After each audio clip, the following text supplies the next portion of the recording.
ফূৰ্তি ফৰ্তা কৰি গুচি যাম। মানে ভাল লাগিছে যাতে আমাৰ যিমানখিনি দীঘলীয়া সংগ্ৰাম আছিলে 2004 চনৰ পৰা আমাৰ ৰান্ধনী আই মাতৃসকলে স্কুলত ভাত বনাই আহিছিলে। তেওঁলোকৰ বহুত কঠোৰ দায়িত্ব, তেওঁলোকে চকীদাৰৰ দায়িত্বও পালন কৰিব লাগে। গতিকে আমাৰ চৰকাৰখনে আগৰ 2004 চনৰ পৰা কেতিয়াও আমাক বিধানসভাত আমাৰ ৰান্ধনীসকলৰ হৈ এবাৰো মাত মতা নাছিলে। এইবাৰ চৰকাৰে বিধানসভাত প্ৰথমবাৰৰ কাৰণে ৰান্ধনী আই মাতৃসকলৰ কাৰণে তেওঁলোকৰ মজুৰি বৃদ্ধি হ'ব বুলি কৈছে। তেখেতলোকে 9,000 টকা পালে আমি ভাল পাম।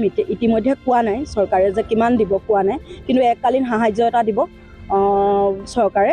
আৰু লগতে মেডিকেল পেঞ্চন যিখিনি আমাৰ দাবী আছিলে সেইখিনি কৰি দিছে, সেইখিনি ইতিমধ্যে লিখিছে। 79 পৃষ্ঠাত নে কিবা লিখিছে, আমি দেখিব পাইছোঁ, মই চাইছোঁ নিজে।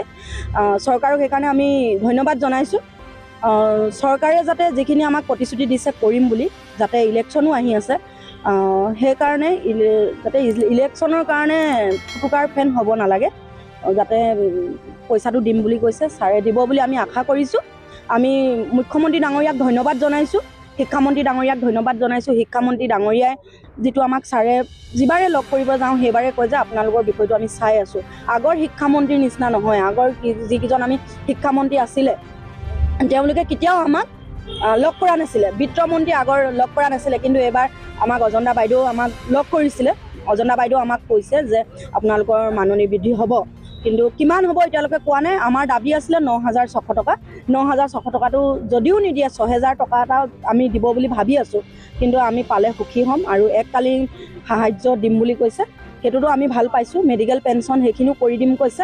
আৰু লগতে প্ৰথমবাৰৰ বাবে চৰকাৰে বিধানসভাত আমাৰ ৰান্ধনী আই মাতৃসকলৰ হৈ এবাৰ এষাৰ কথা কোৱাৰ কাৰণে আমি ভাল পাইছোঁ। তেখেতক আমি ধন্যবাদ জনাইছোঁ। আজি আমি আন্দোলন কৰিব অহা নাই, আমি আজি মুখ্যমন্ত্ৰী ডাঙৰীয়াক আমি মিঠাই ইয়াৰ পৰা লৈ আহিছোঁ। আমি তেখেতক মিঠাই খুৱাব যাম যদি ছাৰে আমাক মাতি নিয়ে।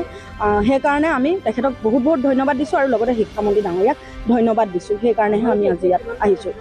আগতে আমি 1,500 টকা পাইছিলোঁ। 1,500 টকা নহয়, প্ৰথম 1,000 টকা আছিলে।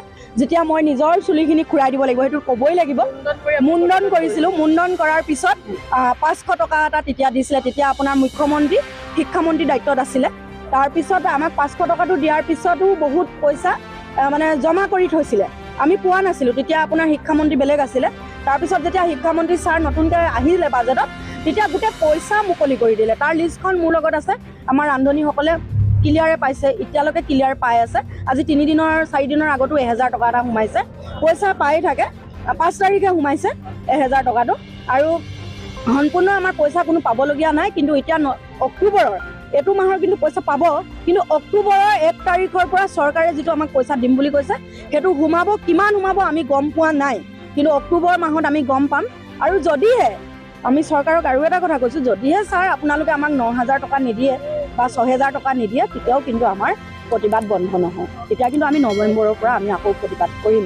কিন্তু এটা কথাই ভাল লাগিছে, তেওঁলোকে আমাক প্ৰথমবাৰৰ কাৰণে ৰান্ধনী আই মাতৃসকলৰ কাৰণে 1,07,003 গৰাকী ৰান্ধনীৰ কাৰণে তেওঁলোকে চিন্তা কৰিছে। তেওঁলোকৰ নামটো বিধানসভাত উত্থাপন হৈছে। তেওঁলোকক আমি ইয়াৰ পৰাই ধন্যবাদ জনাইছোঁ।